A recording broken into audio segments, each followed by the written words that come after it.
Pemirsa, Polres Pidi menggelar kampanye jaga jarak dan menghindari kerumunan dalam rangka operasi justisi penggunaan masker di Kabupaten Pidi pada hari Kamis.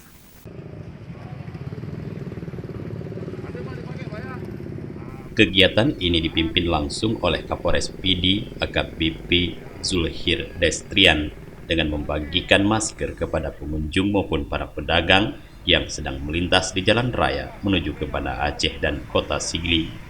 Sebelum membagikan masker, kegiatan diawali dengan apel gabungan di halaman Polres Pidi dengan melibatkan personil dari Kepolisian, TNI, Dinas Perhubungan, Satuan Polisi Pamong Praja, dan Dinas Kesehatan Pidi.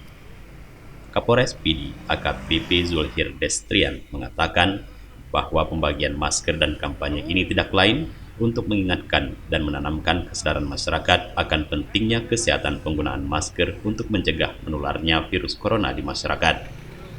Selain untuk membentengi diri dari serangan virus dengan menggunakan masker, Kapolres Pidi juga menghimbau kepada segenap masyarakat untuk selalu menjaga kebersihan diri dan juga kebersihan lingkungan. Tidak hanya menggunakan masker, masyarakat juga diharapkan rajin mencuci tangan sesuai dengan prosedur yang benar agar terhindar dari penyakit seperti virus COVID-19 yang tengah mewabah saat ini. Dari Pidi, Tim Liputan Aceh TV melaporkan.